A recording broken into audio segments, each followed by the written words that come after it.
La 4e génération de la Transalp vient d'arriver au Brésil avec la proposition d'être une moto d'aventure, légère, compacte et dotée de beaucoup de technologies. Quelques éléments inédits et je suis ici dans la région de Santa Catarina à l'invitation de Honda pour tester sa toute nouvelle sortie en avant-première. Dans cette vidéo, vous allez découvrir les caractéristiques techniques de la XL Transalp. Intéressant ce modèle, n'est-ce pas? Reste jusqu'à la fin pour découvrir ses caractéristiques techniques et ses performances sur terre et asphalte. Je vais te donner le prix de son assurance, sa consommation, ainsi que son prix et plein d'autres informations et mon expérience réelle en pilotant ce modèle. Je suis Amanda Pagliari. Voici la chaîne moto la plus charmante du Brésil offrant les meilleurs avis sur 2 roues. Mets un like et abonne-toi, cette moto le mérite.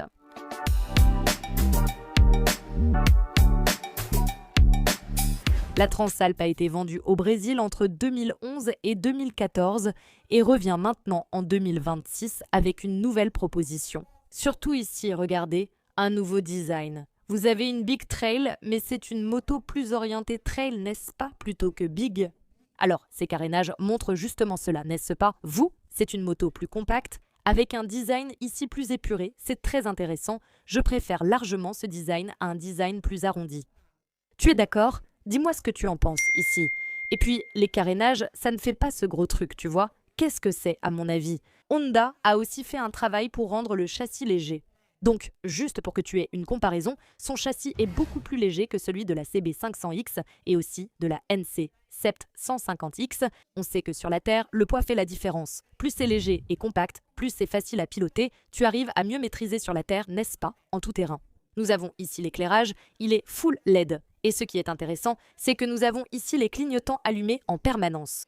Ils ont aussi ce système ESS qui s'active lorsque vous effectuez un freinage d'urgence à une certaine vitesse. La moto le détecte, alors le feu arrière clignote automatiquement, c'est l'électronique qui gère ça. Ici, nous avons ce gros double phare avec ce look agressif, n'est-ce pas? La moto affiche vraiment cet air plus féroce, n'est-ce pas? J'ai aimé voir ça. Donc il y a le double phare et ici la lumière de position, très jolie à mon avis. Les clignotants disposent de l'annulation automatique, mais cette fonction est désactivable depuis le tableau de bord. Les roues à rayons, donc nous avons une jante de 21 pouces à l'avant, 18 à l'arrière et des pneus avec chambre à air. D'accord, il n'y a aucune technologie ici sur la jante, donc s'il y en a, il faut utiliser une chambre à air. Bien sûr, ce sont des pneus mixtes, et d'ailleurs, les roues. La configuration à l'avant et à l'arrière est identique à celle de l'Africa Twin. Un détail intéressant pour les personnes de petite taille, non? Il y a vraiment des personnes de petite taille qui veulent piloter une Big Trail et qui n'y arrivent pas. Ah, peut-être que leurs problèmes seront résolus ici avec Madame Honda. Pourquoi? La hauteur? La plus petite hauteur de l'Africa Twin est la même que celle de la XL Transalp, donc c'est vraiment intéressant. On sait que comme elle a un long débattement et une roue de 21 pouces, la moto finit par être un peu lourde. Donc ici, vous avez une moto avec 85,5 cm de la selle jusqu'au sol. Je vais monter dessus pour que vous puissiez voir, regarder, et aussi pour moi bien sûr. Je suis grande, je fais 1,77 m, mais il est important que vous alliez dans une concession pour essayer. La selle ici, elle est d'un seul tenant. Mais elle a cette courbure ici pour le pilote qui est très intéressante. Elle possède une prise USB de type C, mais elle se trouve ici sous la selle. Donc, il faut ouvrir la selle, mettre le téléphone à recharger ou alors faire un petit bricolage, n'est-ce pas, en laissant le câble sortir pour recharger le téléphone. Eh ben dis donc.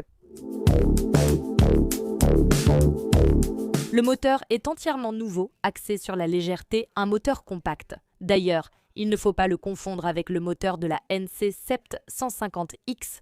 D'accord, ce sont des technologies différentes, des moteurs différents. D'accord? Donc ici, nous avons une nouvelle plateforme et oui, ce moteur est partagé avec la nouvelle Hornet 750. Il y a une vidéo sur la chaîne, je mets le lien en description. Le moteur a un système Vortex, une technologie Honda qui fait tourbillonner l'air, n'est-ce pas? D'ailleurs, grâce au diamètre des conduits, en pratique, l'air entre avec beaucoup plus de force, ce qui aide à la performance. De plus, la pompe à carburant est la même que celle de la Fireblade Triple R. En pratique, nous avons donc une moto avec de meilleures performances moteurs, plus d'efficacité.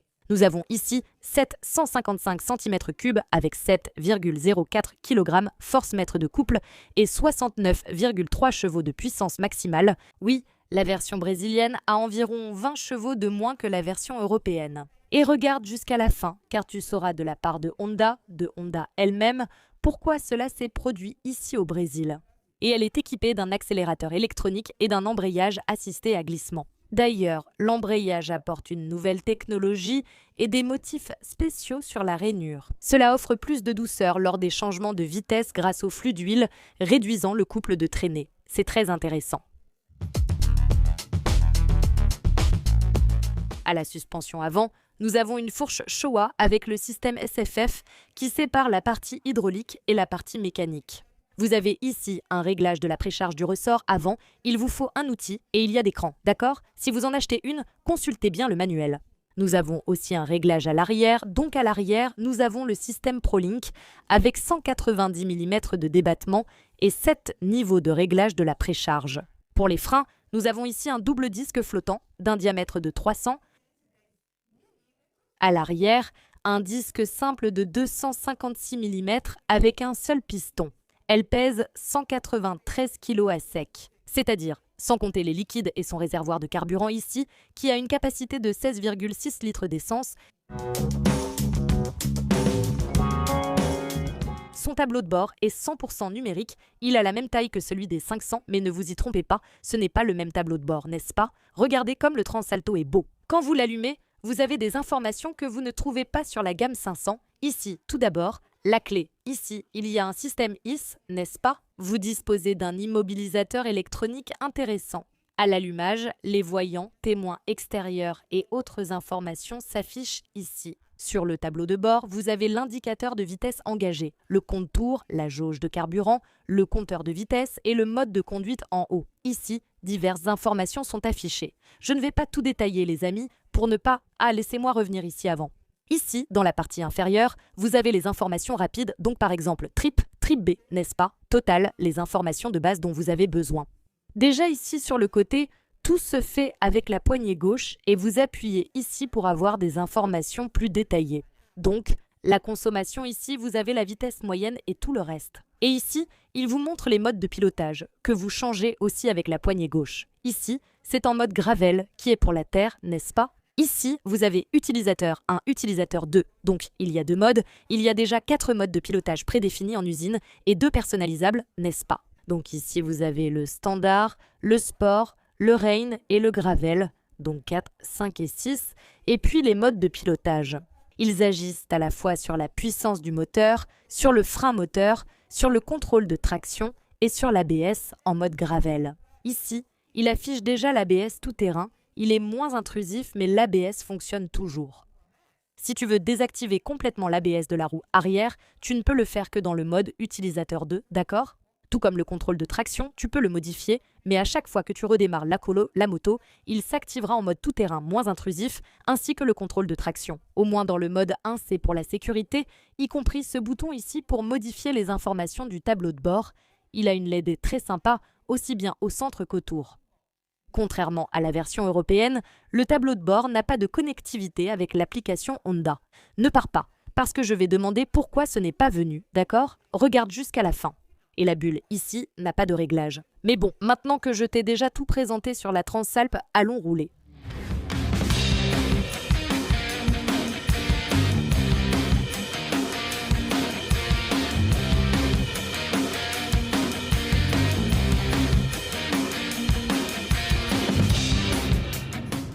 Je suis surprise ici par la facilité de conduite de la Transalp. La moto est très maniable pour prendre les virages, elle répond très bien, excellente partie cycle.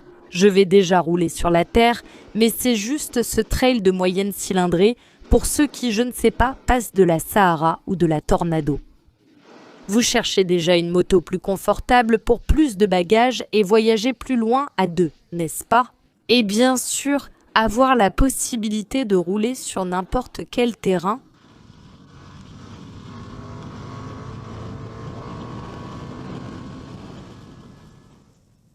La bulle, c'est pour le confort, n'est-ce pas? J'ai eu un bruit ici dans mon casque.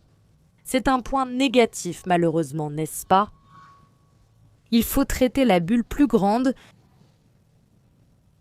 Mais ça aurait été bien si elle avait été fournie avec la bulle plus grande, non? Comme ça, on pourrait voir. Comment elle s'en sortirait là, non?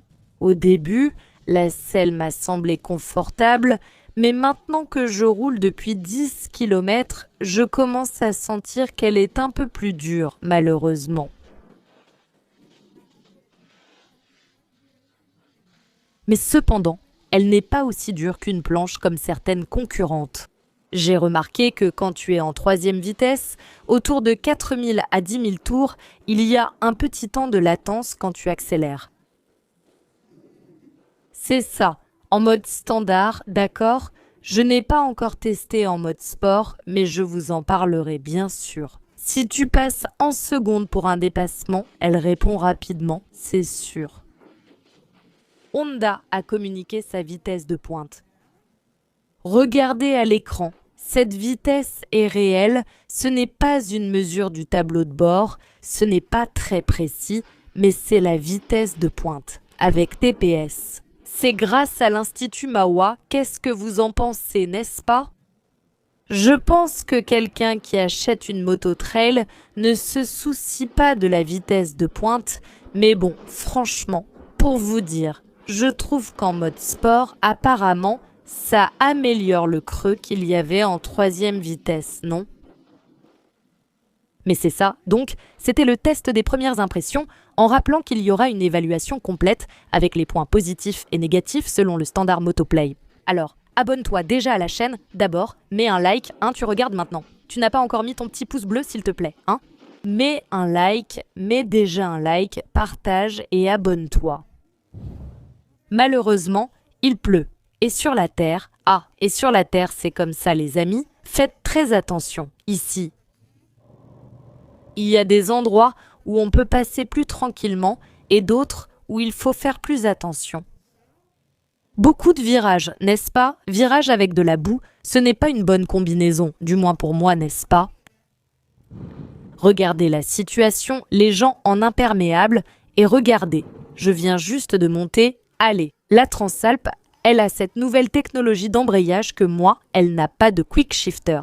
Mais j'ai passé la vitesse au bon moment et c'est passé comme dans du beurre. Regardez ça les gens, mon Dieu du ciel.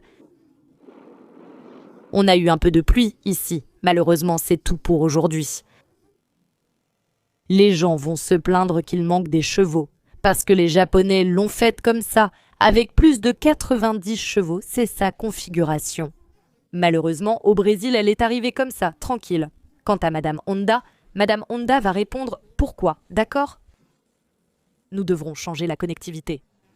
Mais bon, les gens vont pleurer. Que nous reste-t-il? Le remap. Remap là, elle va perdre la garantie, oui. Mais voilà, il s'est mis à pleuvoir juste parce que tu n'as pas laissé de like. Il s'est remis à pleuvoir, mon Dieu du ciel. Pour le trajet qu'on a fait, c'était suffisant, tu sais. La moto s'est bien comportée, elle a poussé, c'était sympa, mais une NX 500 ferait aussi le même trajet. Très bien, tu vois, la NX n'est clairement pas faite pour l'off-road. Dans la boue qu'on a traversée, j'aurais peut-être chuté avec elle, je ne sais pas. Il n'y a pas de mode gravel, donc il y a tout ça bien sûr, je peux y penser, mais en ce qui concerne l'asphalte, n'est-ce pas? Le tronçon de montagne qu'on a fait, l'accélération et tout le reste, la NX 500 s'en sort bien. Une chose qui m'a dérangée, c'est la question de ceci, tu vois? Le bouton du mode de pilotage est très accessible, trop facile, et du coup, on change le mode de pilotage sans le vouloir, ça m'est arrivé.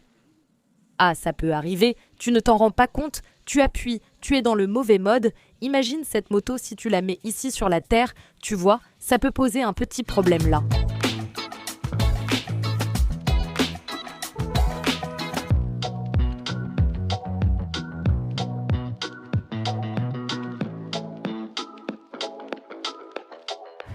Et la consommation, eh bien, on sait que plus on accélère, plus elle va consommer. Honda a dit que l'Institut Mahwah a fait ses mesures et a trouvé 21,54 mètres par litre. D'accord, je ne sais pas à quelle vitesse et tout ça.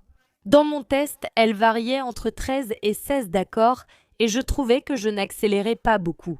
Ensuite, Terra a fait ce trajet à 16, du moins d'après l'affichage, d'accord? Je ne sais pas si j'ai remis le trip à 0, elle n'est pas encore rodée. Peut-être qu'avec le temps, elle consommera moins, mais je ne sais pas si c'est si facile d'atteindre cette consommation de 21 km par litre. Le bon côté, c'est que les acheteurs de la Transalp reviendront sur la chaîne Non pour mettre à jour notre liste, ce grand tableau d'informations sur la consommation, donc je pense qu'elle devrait avoir une certaine consommation. Ça fait du 17-18 km par litre, c'est la moyenne ville-route, mais là, ça a fait 13, j'étais inquiète, je n'accélérais même pas tant que ça.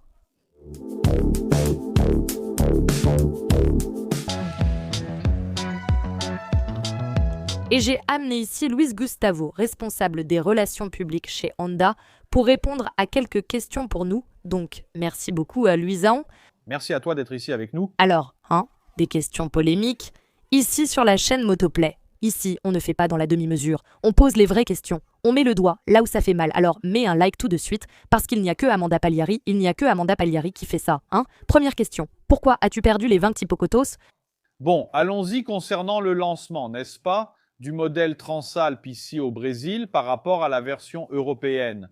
Nous avons certaines normes, n'est-ce pas? Certains processus de validation des réglementations au Brésil sont différents des processus de mesure en Europe. Donc ici au Brésil, pour répondre à une réglementation sur le bruit, waouh, le bruit, n'est-ce pas? Alors elle a dû faire cet ajustement, n'est-ce pas? Dans le module d'injection électronique, sur la courbe, n'est-ce pas? De puissance, donc, elle limite la puissance à 7000 tours par minute, ce qui donne environ 69 chevaux. Donc c'est pour se conformer aux normes et réglementations brésiliennes pour répondre à ce qui est important. Ce qu'on obtient sur la majeure partie de la plage d'utilisation de la moto, c'est qu'elle délivre beaucoup de couple, beaucoup de réactivité. Elle est très maniable, donc c'est agréable de piloter la moto. On a eu l'occasion de rouler sous la pluie en tout terrain. Elle est sûre, n'est-ce pas? Très sûre, elle prouve sa maniabilité. Ce qui est appréciable, c'est la douceur du moteur, même à bas régime, en deuxième ou troisième, lors du contrôle de l'accélérateur. Elle avance sans perdre de traction. Et même quand la situation devient difficile, elle ne donne pas de secousses qui voudraient te faire arrêter. Le moteur aide beaucoup. Les gens voient la gamme Honda s'élargir au Brésil grâce à Dieu. Plus il y a de motos, plus on aime. Là, tu as une gamme comme ça. Certaines plus grosses, d'autres moins grosses. Donc tu as la NX500, n'est-ce pas, qui arrive là, puis tu as la Transalp, tu as aussi la NC, et tu as l'Africa Twin, n'est-ce pas? Je voulais comprendre comment elle se positionne, même si la personne hésite entre acheter une NX500, n'est-ce pas? Ça dépend de l'argent, non? On sait que l'argent est important. Ah, on paye un peu plus ici ou un peu moins là. Comment elle se positionne entre la NX500 et la NC750X? Bonne question, intéressante. Allons-y, la première chose pour comprendre la proposition de chaque moto, c'est dans les petites lettres, n'est-ce pas? Première idée, donc, la NX500, le NX signifie New Crossover, donc elle arrive avec ce concept, n'est-ce pas? C'est une moto qui a cette polyvalence pour que tu puisses l'utiliser au quotidien, en ville, pour voyager et tout le reste. Et aussi, avec la roue de jante 19 pouces, ça te permet de faire un déplacement sur la terre plus tard, n'est-ce pas? Un petit chemin non pavé, sans problème avec la NC750, c'est une moto, n'est-ce pas? New Concept, elle est entièrement basée sur une moto crossover, c'est une moto qui a la position de conduite d'une moto trail. Plus confortable, n'est-ce pas? Colonne vertébrale droite, jambes et tout, mais avec des roues de 17 pouces, ce qui facilite l'utilisation en ville. Et la NC est une moto qui a une proposition pour des voyages plus longs et tout. Mais plus économique. Mais économique, plus confortable, hauteur de la selle au sol. Et là, quand on entre, n'est-ce pas, dans la gamme XL 750 Transalp. Une autre petite lettre, n'est-ce pas? Tu étais en train de noter là. N'est-ce pas? Maintenant ici, on a déjà une vraie moto trail, avec une roue de 21 pouces à l'avant, avec des jantes, n'est-ce pas? En aluminium roue à rayons. Donc, qui offre une plus grande flexibilité pour cet usage et ce qui va aussi y contribuer, ce sont les suspensions à long débattement qui vont aider à effectuer ce déplacement. En tout terrain, cependant, elle offre une très grande polyvalence sur l'asphalte, surtout en ville. C'est une moto qui est très équilibrée. Et alors, si on parle de l'Africa Twin est une CRF, c'est l'extrême pour l'off-road. Elle est plus orientée tout terrain que la Transalp, n'est-ce pas? Donc c'est une CRF 1100L, le L de la CRF, c'est parce qu'elle est homologuée qu'elle peut être immatriculée pour rouler sur la route, n'est-ce pas? Donc elle a une vocation plus tout-terrain, un tout-terrain plus extrême, plus agressif, les suspensions ont un débattement plus important, toute la configuration, la hauteur de la moto, donc toute la vocation de l'Africa Twin est plus orientée off-road, c'est du off-road plus engagé. Donc là, la personne doit voir selon son objectif, selon l'utilisation, n'est-ce pas, comment elle s'en sortirait donc sur ce tronçon qu'on a fait comme vous l'avez vu là, dans la boue, sur la terre. Elle s'en est très bien sortie, je pense même mieux que la NX, n'est-ce pas, qui roulait aussi donc, et bien sûr la CRF. Souvent, vous pensez, je n'irai pas là-bas, ni monter la montagne ou aller à la cascade. Mais vous, au Brésil, on sait qu'il y a de l'asphalte, puis soudainement, c'est 10 km de terre et ça recommence, n'est-ce pas? Le Brésil est comme ça, ceux qui roulent le savent, donc chacun va voir selon son usage. Et puis, pour finir, la question de la connectivité, n'est-ce pas? Avec le téléphone portable, qui existe aussi dans la version européenne, mais qui n'est pas disponible ici au Brésil. Malheureusement, C'est vraiment une situation similaire, n'est-ce pas? Ce que l'on constate, c'est que tout est basé sur les réglementations. Donc Honda est déjà en cours, n'est-ce pas, d'homologation. Donc ils attendent le processus d'approbation des réglementations. Donc je crois que bientôt nous aurons cette polyvalence, cette technologie sur les motos à plus grand volume, n'est-ce pas? Par exemple. Aujourd'hui, nous avons sur la XZV et la CB1000R la technologie HSVCS, sur l'Africa Twin et aussi sur la Goldwing. Nous avons Android Auto ou Apple CarPlay. Au fil de l'arrivée des modèles, nous entamerons l'homologation auprès des organismes de réglementation.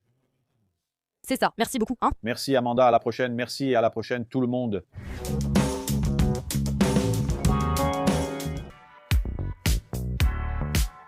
J'ai beaucoup aimé cette expérience. Merci à Honda pour l'invitation. C'est une vidéo de premières impressions, un press ride comme on dit. Une évaluation complète sera faite avec points positifs et négatifs. J'ai déjà évoqué à la caméra la question du bouton et du mode de pilotage très facile, mais la prise sous la selle devrait être près du guidon. Parmi d'autres petites choses que je vais détailler pour vous dans cette vidéo classique Motoplay avec l'évaluation des points positifs et négatifs. Alors, abonnez-vous déjà à la chaîne, comme ça, dès qu'une vidéo sort, vous serez le premier à le savoir, d'accord? Je compte sur votre abonnement et, bien sûr, laissez un like, partagez avec vos amis. Ici en haut, je vais laisser la vidéo de la Hornet 750 bicylindres et de la Hornet intermédiaire. Nous avons 3 Hornet au Brésil, la 1000 va bientôt arriver, n'est-ce pas? 4 cylindres, la 500 aussi. En haut, cliquez pour voir la vidéo de la Hornet. En bas, une autre vidéo sympa vous attend. Abonnez-vous et devenez membre pour profiter davantage. Atheus de Capacette, accès exclusif et aussi anticipé. Il y a beaucoup de contenu. À la prochaine, bisous.